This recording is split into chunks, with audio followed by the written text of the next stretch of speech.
Alors, le Rambam, étude du jour. Donc, on recommence. 19 hier, 5785. Commandement positif numéro 222. Il s'agit comme moment qui nous a été enjoint de divorcer d'une femme par un acte de divorce si nous voulons divorcer comme il est dit. Il lui écrira un libelle de divorce. Les dispositions relatives à ce commandement, c'est-à-dire la loi du divorce, sont entièrement expliquées dans le volume traitant particulièrement de ce sujet, traité Guitin. 3 Prakim. 19 hier 5785, c'est faire Nashim, loi relative au divorce, introduction chapitre 1.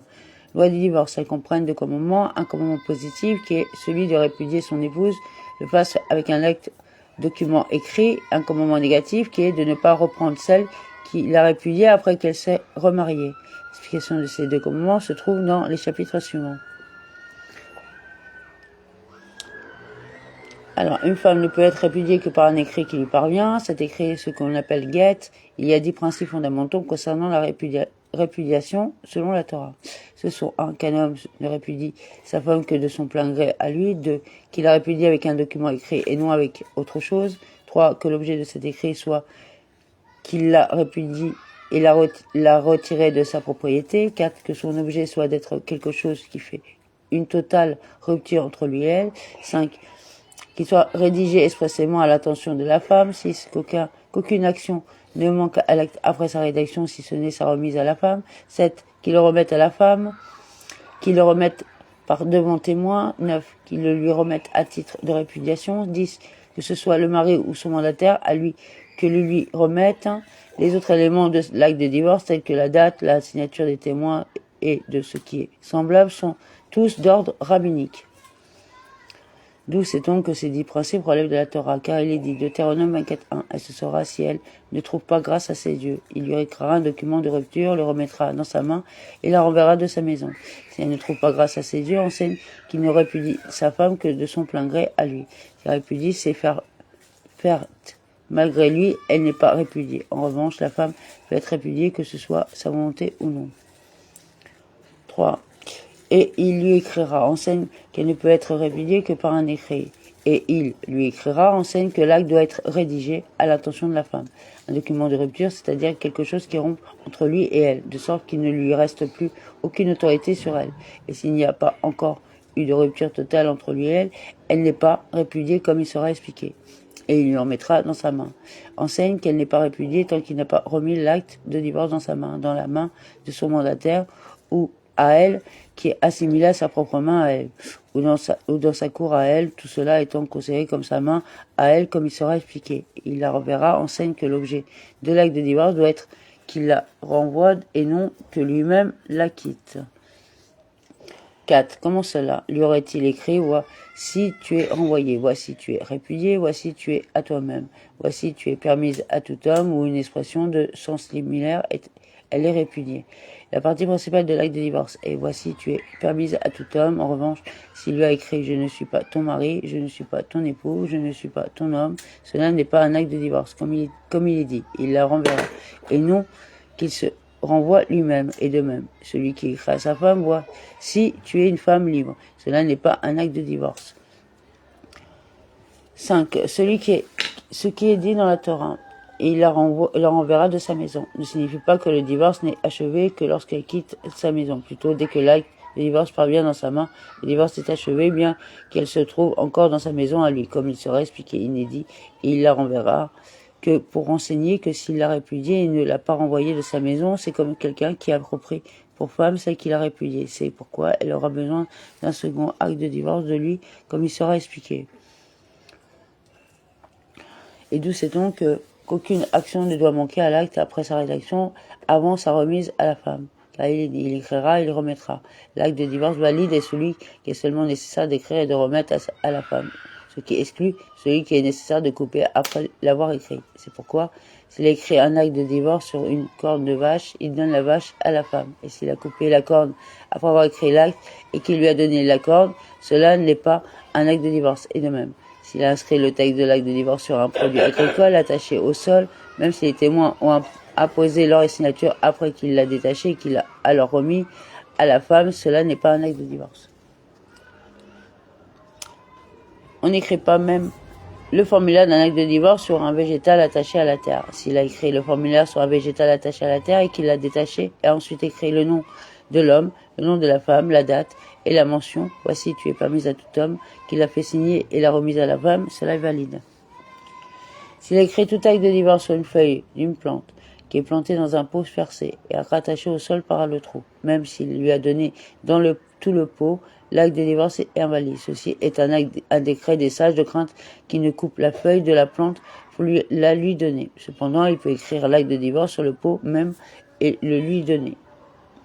D'où sait-on qu'il ne doit lui remettre l'acte qu'à titre de divorce, car il est dit un document de rupture et il le remettra dans sa main, ce qui indique qu'il doit le remettre à titre de document de rupture. En revanche, s'il le lui a remis en tant que titre de créance ou en tant que mezouza, ou s'il l'a remis dans sa main alors qu'elle dormait, si bien que lorsqu'elle s'est réveillée, voici qu'il était dans sa main, cela n'est pas un acte de divorce toutefois. S'il lui a dit après, voici ton acte de divorce, c'est un acte de divorce valide.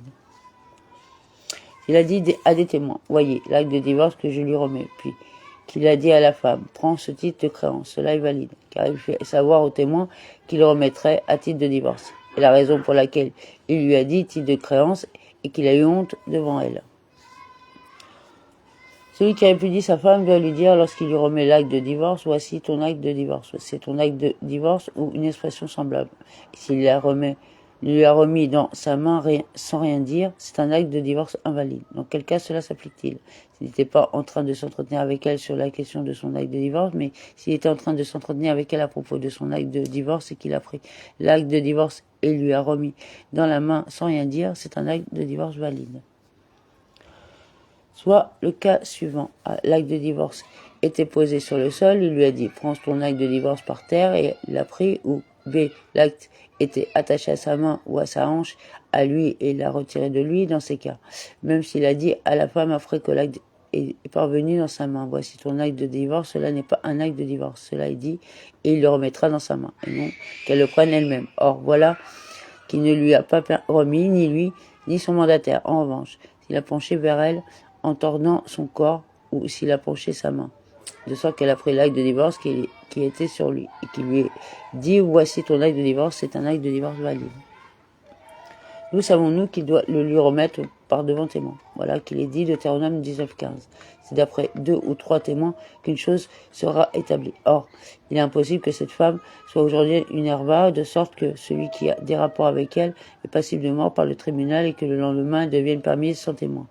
Pourquoi, s'il lui a remis l'acte de divorce en privé, fût-ce avec un unique témoin, cela n'est pas du tout un acte de divorce.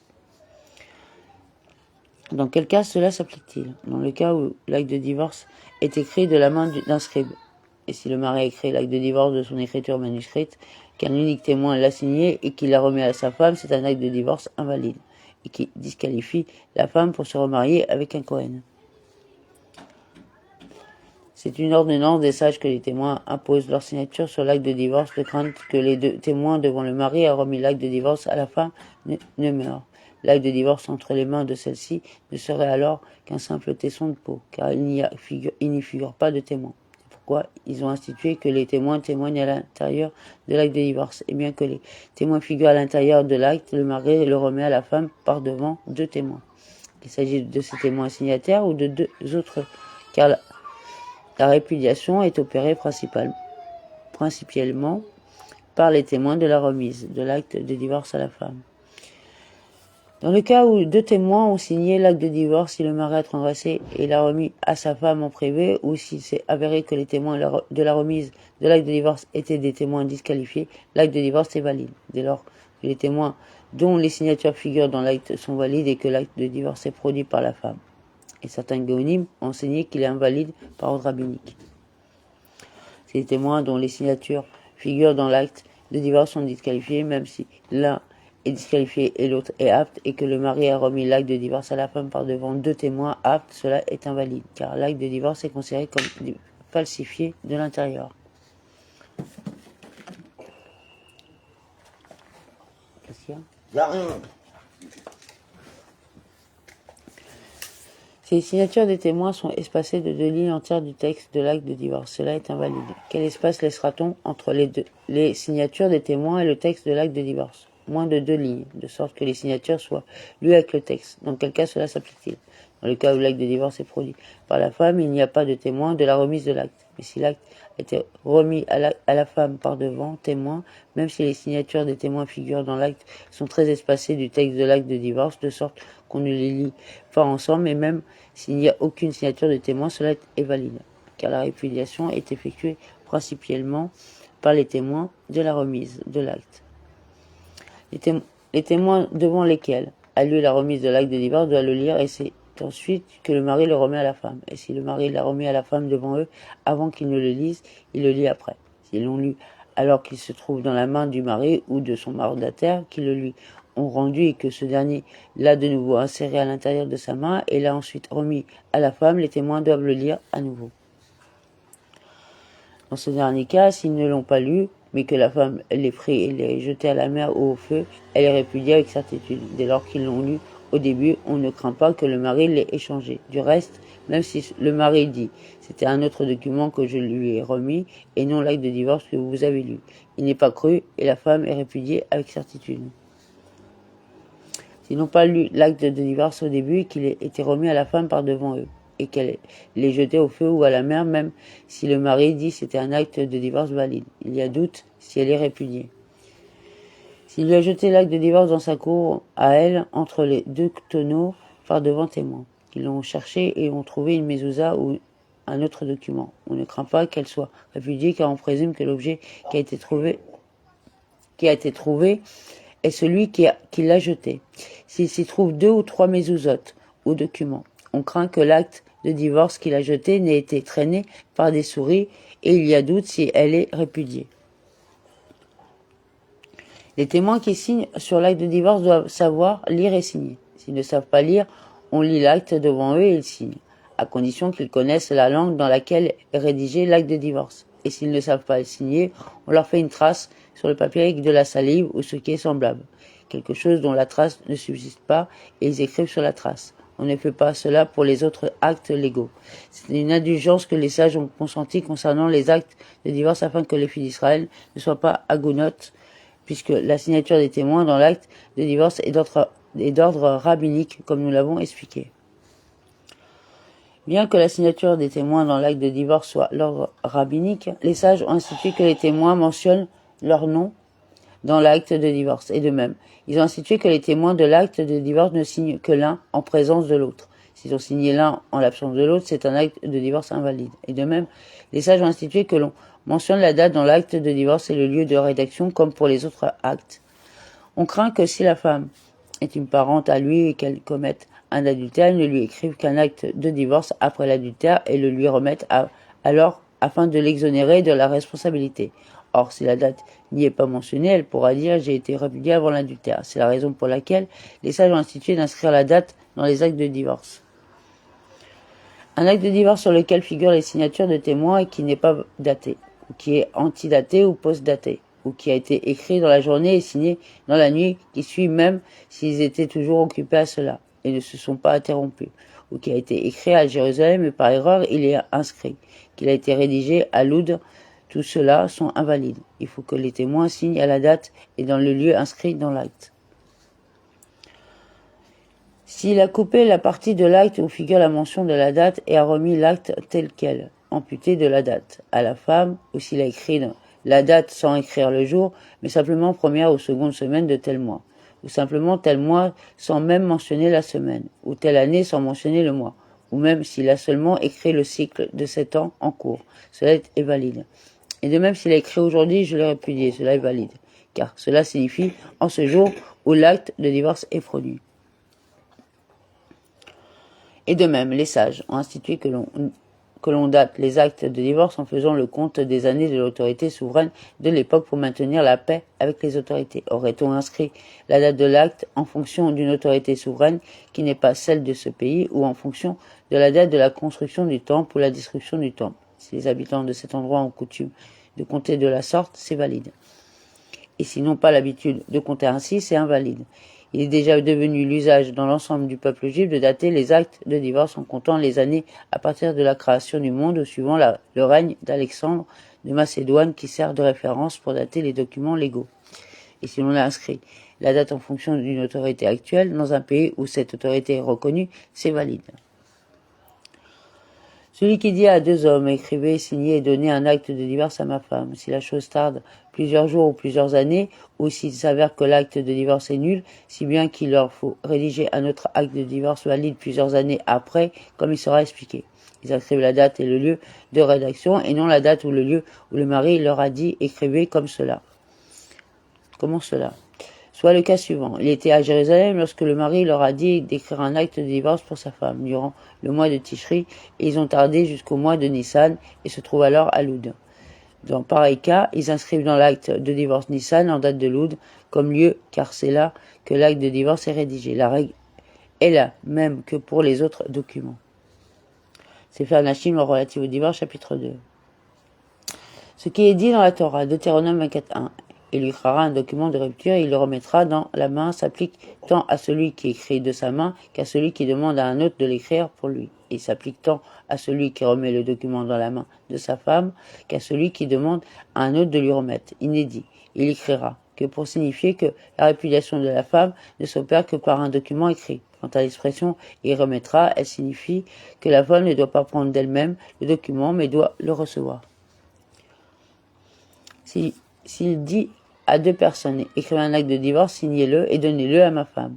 Ils écrivent, le signent et le lui donnent. Ils sont ses mandataires et sont eux-mêmes ses témoins. Et de même, s'il dit à un scribe, écris-moi un acte de divorce pour ma femme, et dit aux témoins de signer, ils écrivent, signent et donnent l'acte au mari et répudiera lui sa femme avec ce document à tout moment où il le souhaite. On écrit un acte de divorce pour un homme, bien que sa femme ne soit pas présente avec lui, à condition que les témoins et le scribe qui écrivent et signent l'acte connaissent l'identité des intéressés et sachent que celui-là est un tel et sa femme est une telle. Et s'il y a à cet endroit deux personnes qui portent le même nom et dont les femmes portent le même nom, chacun d'entre eux ne peut divorcer qu'en présence de l'autre, de crainte qu'il n'écrive un acte de divorce et ne l'apporte à la femme de l'autre et l'interdise ainsi à son mari. À l'heure d'un danger, on écrit, et on donne même, si l'on n'identifie pas, partout c'est la femme qui paye les honoraires du scribe. Il faut que ce soit le mari lui-même qui dise au scribe écrit et au témoin signé. Voici qu'il y a un tribunal ou que deux hommes qui lui ont dit, devrions-nous écrire un acte de divorce pour ta femme, et qu'il leur a dit écrivez. Et qu'ils ont eux-mêmes écrit l'acte et l'ont signé, cela est valide. En revanche, ils ont à leur tour dit au scribe d'écrire un acte et qu'il l'a écrit, et qu'ils ont dit aux témoins de signer et qu'ils ont signé, bien qu'il l'ait remis au mari, qu'il a à son tour remis à sa femme par devant témoins, c'est un acte de divorce qui est nul, car il a été écrit par une personne à qui le mari n'avait pas demandé de l'écrire. Dans les deux cas suivants, le mari a dit à deux ou trois personnes, dites au scribe qu'il écrive un acte de divorce pour ma femme et dites aux témoins qu'il signe. Ils ont dit au scribe et a écrit, ils ont dit aux témoins et ils ont signé. Ou B, le mari a dit à deux personnes, dites au scribe qu'ils écrivent un acte de divorce pour ma femme et vous signez. Dans ces deux cas, l'acte de divorce est invalide. Et on étudie cette question avec mûre réflexion, car l'acte de divorce frise la nullité. Quelle différence y a-t-il entre invalide et nul? À chaque endroit où il est dit dans ce livre qu'un acte de divorce est nul, il est nul selon la Torah. Et partout où il est dit qu'un acte de divorce est invalide, il est invalide par ordre rabbinique. Le mari qui apporte dans sa main un acte de divorce signé dit « Donnez cet acte de divorce à ma femme et lui donneront ».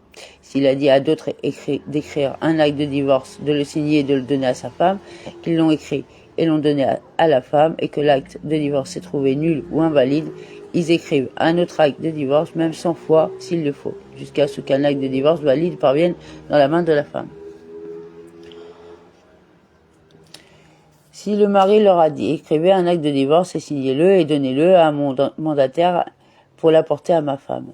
Ils ont écrit et signé l'acte et l'ont donné au mandataire et que l'acte de divorce s'est trouvé nul ou invalide. Ils n'écrivent pas un autre acte de divorce avant d'avoir consulté le mari, car à la différence du cas du paragraphe précédent, le mari ne les a pas désignés comme mandataires pour la répudiation. Et peut-être souhaitait-il uniquement qu'ils écrivent l'acte de divorce et le remettent au mandataire, qu'il ne leur reste rien d'autre à faire. Or, ils ont écrit et remis l'acte, c'est pourquoi ils n'en écriront pas un autre. Et si, sans consulter le mari à nouveau, ils ont écrit un autre acte de divorce valide et l'ont remis au mandataire qui l'a remis à la femme, il y a doute si elle est répudiée. Celui qui a dit à 2 personnes ou à plus de 2 personnes, écrivez un acte de divorce et donnez-le à ma femme, répudiez-la, renvoyez-la, abandonnez-la, chassez-la, écrivez une lettre et donnez-lui. Dans tous ces cas, ils écrivent un acte de divorce valide et le remettent à la femme. S'il leur a dit libérez-la, pourvoyez-la, faites-lui comme en dispose la loi, faites-lui comme il est de coutume, faites-lui comme il convient, il n'a rien dit. Et dans pareil cas, s'ils ont écrit un acte de divorce et l'ont remis à la femme, c'est un acte de divorce et nul. S'il leur a dit, fais-la sortir, abandonnez-la, permettez-la, laissez-la, aidez-la, il y a doute si ces mots signifient la répudiation ou autre chose. C'est pourquoi ils n'écrivent pas pour elle un acte de divorce, et s'ils ont écrit un acte de divorce et l'ont remis à la femme, il y a doute quant à la validité de sa répudiation. Ceux à qui le mari dit « écrivez un acte de divorce à ma femme », ils écrivent, signent et remettent l'acte au mari en main propre. Ils ne le remettent pas à sa femme tant qu'il ne leur a pas dit de lui donner. Et s'ils l'ont remis à la femme, ce n'est pas un acte de divorce. Dans quel cas cela s'applique-t-il ? Pour un homme en bonne santé, en revanche, s'agissant d'un homme en danger, c'est-à-dire l'homme qui est soudainement tombé malade et dont la maladie s'est immédiatement aggravée, celui qui sort enchaîné pour être jugé par les autorités, même pour des affaires d'argent, celui qui part en mer, celui qui part en caravane et qui dit « écrivez un acte de divorce à ma femme ». Ils écriront, signeront et remettront l'acte à la femme, car il est évident que la seule intention de cet homme était que l'on écrive l'acte et qu'on le donne à sa femme. Si un homme en bonne santé a dit « écrivez un acte de divorce pour ma femme » et que ceux-ci ont écrit l'acte, l'ont signé et l'ont remis à la femme, et que le mari s'est tué immédiatement, par exemple, il s'est jeté du toit ou s'est jeté de la mer, l'acte de divorce est valide. S'il est monté sur le toit, que le vent l'a poussé, qu'il est tombé et a trouvé la mort, ce n'est pas un acte de divorce. S'il y a doute, il s'est jeté ou si c'est le vent qui l'a fait tomber, c'est un acte de divorce valide. Donc que l'on ne sait pas avec certitude que c'est le vent qui l'a fait tomber. De même, celui qui a été jeté dans un trou et qui dit que quiconque entende ma voix écrive un acte de divorce à ma femme. Ceux qui l'entendent écrivent un acte de divorce et le remettent à sa femme, à condition qu'il sache qui il est. Et même s'ils l'ont ensuite remonté et ne l'ont pas reconnu, cela est valide. Car à l'heure du danger, on procède à la rédaction et à la remise de l'acte de divorce à la demande du mari, même quand on ne connaît pas celui-ci. Et de même, si un homme a reçu de sévères coups auxquels il lui est impossible de survivre, même si la majorité des 2 signes trachés et œsophages a été sectionnée, et qu'il a dit par un signe « écrivez et donnez un acte de divorce à ma femme », ils l'écrivent et le remettent à sa femme, car il est vivant à présent, bien qu'il soit destiné à mourir. Avec Shalom. Celui qui est saisi de délire et qui dit alors qu'il a commencé à être en proie à la maladie, écrivez un acte de divorce à ma femme. On considère qu'il n'a rien dit, car son esprit n'est pas lucide et posé. Il en va de même de l'homme ivre qui a atteint le niveau d'ivresse de Lot. S'il n'a pas atteint un tel niveau d'ivresse, il y a doute. S'il a dit alors qu'il était en bonne santé, écrivez et donnez un acte de divorce à ma femme, et qu'il a ensuite été saisi de délire, on attend qu'il se rétablisse et ensuite on écrit un acte de divorce que l'on remet à son épouse. Il n'est pas nécessaire de lui demander à nouveau son avis après qu'il s'est rétabli. Et s'ils ont écrit et donné un acte de divorce à sa femme avant qu'il ne guérisse, il est invalide. Celui qui a perdu la parole et dont l'esprit est lucide, s'ils lui ont dit « devons-nous écrire un acte de divorce à ta femme ?» et qu'il a hoché de la tête, il contrôle son état mental à 3 reprises séparées par un intervalle. S'il leur répond par la négativité à une question qui attend une réponse négative et par l'affirmative à une question dont la réponse doit être affirmative, ils écrivent un acte de divorce et le remettent à sa femme. Il doit contrôler son état mental très minutieusement de crainte qu'il ne présente des troubles. De même, s'il écrit à la main, écrivez et donnez un acte de divorce à ma femme, ils écrivent et donnent un acte de divorce à son épouse si son esprit est posé, car celui qui a perdu la parole n'a pas le même statut que le sourd-muet. Celui qui a pris la femme alors qu'il était en pleine possession de ses facultés et qui est devenu sourd-muet, ou inutile de dire fou, ne pourra jamais divorcer à moins qu'il ne se rétablisse. On ne se remet ni au signe fait par un sourd-muet, ni à ce qui est écrit, bien que son esprit soit lucide et posé. Mais s'il a épousé une femme alors qu'il était sourd et muet, il peut la répudier par un signe, car ces kiddushin ne sont pas valides selon la Torah, comme nous l'avons expliqué, et de la même manière qu'il prend femme par un signe et répudie par un signe. Dans le cas de celui qui a consacré une mineure par l'intermédiaire de son père et qui la répudie alors qu'elle est mineure, le père de la fille reçoit l'acte de divorce et dès que l'acte de divorce parvient dans la main du père, elle est répudiée. S'il la répudie alors qu'elle est jeune fille, Nahara, si l'acte de divorce parvient dans sa main à elle ou dans la main de son père, elle est répudiée. Et la jeune fille Nahara, qui est liée matrimonialement, ne peut pas désigner de mandataire pour recevoir son acte de divorce de la main de son mari du vivant de son père. En revanche, le père peut désigner un mandataire pour recevoir l'acte de divorce pour sa fille qui est liée matrimonialement, qu'elle soit mineure ou jeune fille Nahara.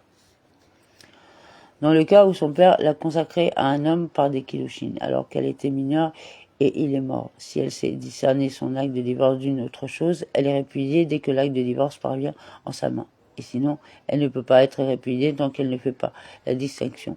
Et si malgré tout son mari la répudie, elle n'est pas répudiée. Celui dont la loi veut qu'on le force à répudier sa femme et qui ne souhaite pas la répudier. Le tribunal israélite, en tout lieu et toute époque, le bat jusqu'à ce qu'il dise « je veux divorcer » et qu'il écrive un acte de divorce, et c'est là un acte de divorce valide. Et de même, si les gentils l'ont battu en lui disant « fais ce que les juifs te disent », et les juifs l'ont ainsi opprimé entre les mains des gentils jusqu'à ce qu'il répudie sa femme, cela est valide. Et si les gentils l'ont de même forcé à écrire un acte de divorce, dès lors que la loi veut qu'il écrive un acte de divorce, c'est un acte de divorce invalide. Et pourquoi pareil acte de divorce n'est-il pas nul dès lors que le mari est contraint?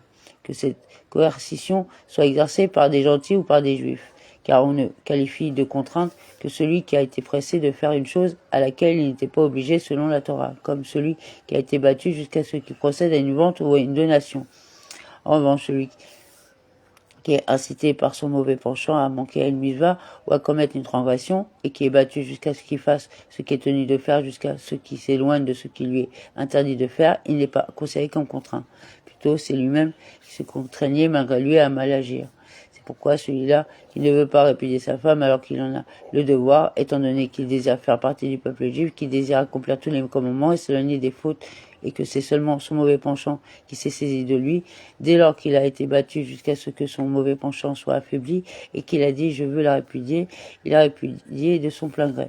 Dans un cas où la loi ne disposait pas qu'on le force à divorcer, si le tribunal israélite a commis une erreur, ou s'il s'agissait de profanes et qu'ils ont usé de coercition à son égard jusqu'à ce qu'il divorce, c'est un acte de divorce invalide, dès lors que ce sont des juifs qui l'ont contraint. Il achèvera le divorce.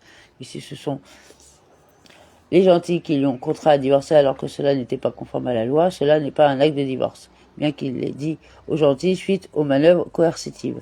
Je veux divorcer et qu'il ait dit à des juifs. Écrivez et signez un acte de divorce, étant donné que la loi ne l'obligeait pas à divorcer et que ce sont des gentils qui l'y ont forcé. Cela n'est pas un acte de divorce.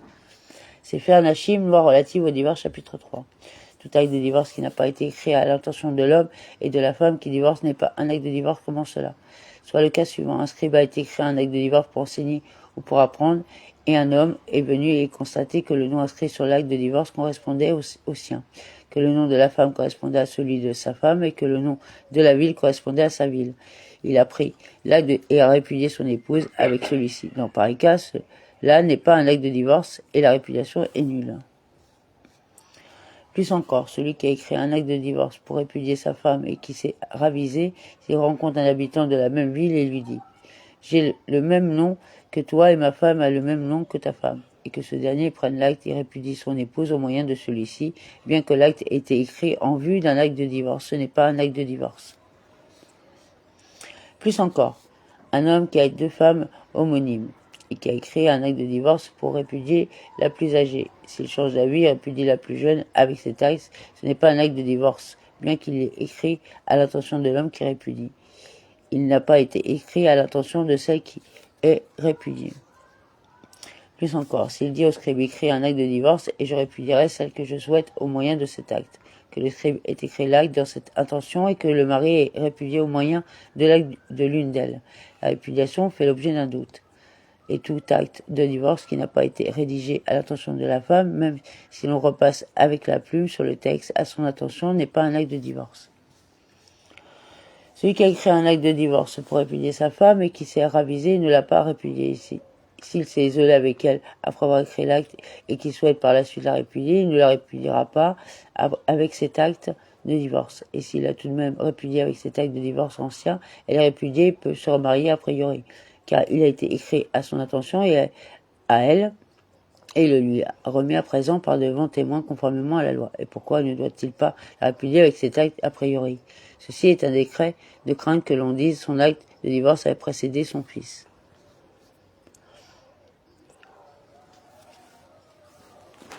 Si un homme dit à un scribe, écris un acte de divorce pour une telle, l'acte restera auprès de moi et j'utiliserai pour répudier cette femme lorsque je l'aurai épousée et que l'acte de divorce est écrit. Que l'homme épouse la femme et la répudie avec cet acte. Cela n'est pas un acte de divorce. Car la femme ne pouvait être sujette à la répudiation par lui lorsque cet acte de divorce a été écrit. Il n'a donc pas été écrit en vue à titre de répudiation, mais si l'homme a dit au scribe, écris l'acte de divorce à l'intention de la femme qui m'est liée matrimonialement à Roussa. Lorsque je la prendrai en mariage, Niswin, je la répudierai. Et qu'il a pris cette femme en mariage et la répudié avec cet acte de divorce, cela est valide.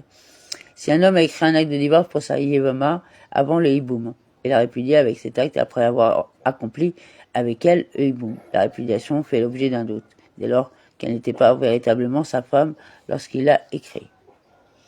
Pour arranger les scribes, les sages ont permis aux scribes d'écrire les formulaires Tofes, des actes de divorce en laissant la place pour le nom de l'homme, le nom de la femme, la date et la phrase principale. Voici, tu es permise à tout homme, afin qu'ils inscrivent ces mentions à l'intention de l'homme et de la femme qui divorcent. Après quoi, les témoins signeront à l'intention de l'homme et de la femme.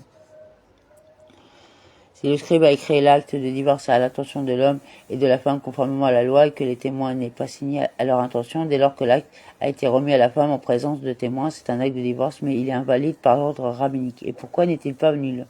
Parce que les témoins n'imposent pas leur signature sur l'acte de divorce que dans l'intérêt général.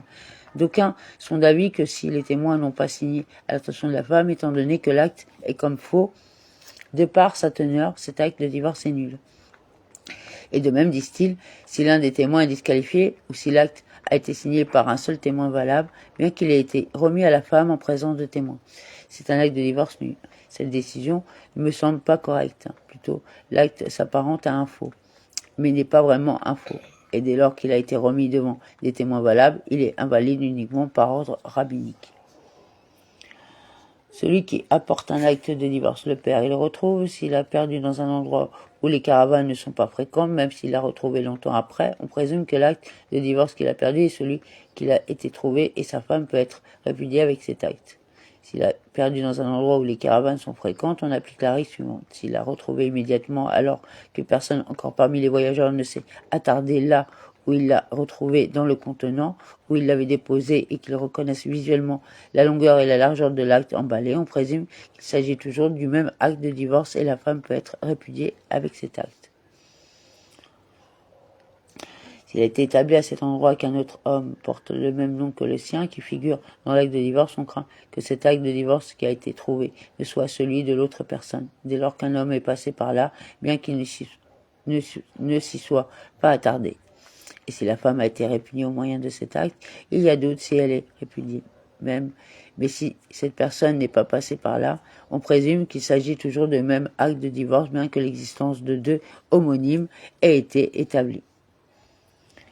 Si les témoins ont un signe distinctif indubitable dans l'acte de divorce, par exemple s'ils disent « il y a un trou à côté de telle lettre », ou s'ils disent « nous n'avons jamais signé qu'un seul acte de divorce où figure pareil nom », présume qu'il s'agit toujours du même acte de divorce et la femme pourra être répudiée au moyen de celui-ci, même s'il ne l'a trouvé que longtemps après, dans un endroit où les caravanes sont fréquentes, et que l'existence de deux homonymes a été établie. Dans le cas de deux hommes portant le même nom qui ont envoyé deux actes de divorce et ceux-ci se sont mélangés, on donne les deux à l'une et à l'autre des deux femmes en présence de témoins de la remise. C'est pourquoi, si l'un des actes est perdu, le second est nul.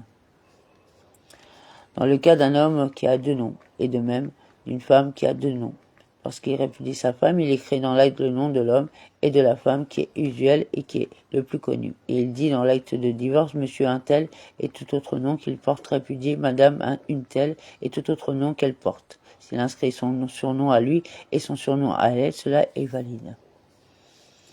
S'il écrit un nom qui n'est pas celui sur lequel ils sont le plus connus et qu'il a écrit, et tout autre nom auquel il répond, c'est invalide. S'il a changé son nom à lui ou à elle, ou le nom de sa ville à lui ou à elle, même s'il a écrit tout autre nom auquel il répond et tout autre nom auquel elle répond, cela n'est pas un acte de divorce. Tout à chacun est apte à écrire un acte de divorce à l'exception de 5 personnes, un gentil, un esclave, un sourd-muet, un fou, un mineur.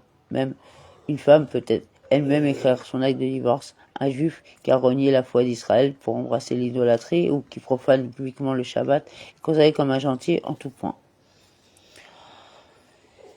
Et pourquoi ces 5-là ne peuvent-ils pas écrire un acte de divorce? Parce qu'il faut que celui qui écrit l'acte écrive à l'intention de l'homme qui répudie et de la femme qui les répudie. Or, le gentil écrit selon sa propre intention. Le sourd-muet, le fou et le mineur ne sont pas en pleine possession de leur capacité mentale. Quant à l'esclave, il n'est lui-même pas concerné par Gittin et Kiddushin. Aussi est-il disqualifié comme un gentil en tout point.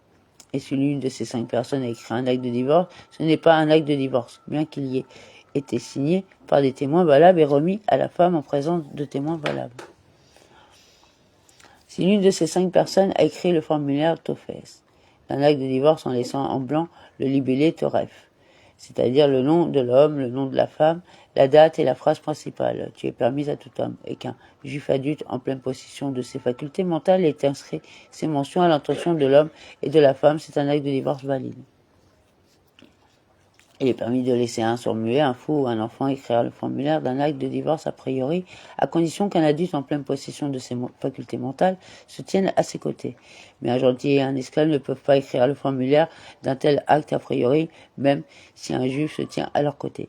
Car les sages n'ont permis d'écrire les formulaires des actes de divorce a priori sans que ce soit à l'intention de l'homme et à la femme concernée que pour arranger le scribe, comme nous l'avons expliqué. Si un homme a écrit un acte de divorce le Shabbat ou le jour de Kippour, par inadvertance, et l'a remis à la femme, elle est répudiée. S'il a écrit et les témoins l'ont signé délibérément ce jour et qu'il est remis à la femme, elle n'est pas répudiée car les témoins sont disqualifiés de par la Torah. S'il a écrit un jour de fête, Yom Tov, délibérément, il l'a remis à la femme en présence de témoins valables en ce jour de fête, c'est un acte de divorce invalide. C'est bon? Oui, ça.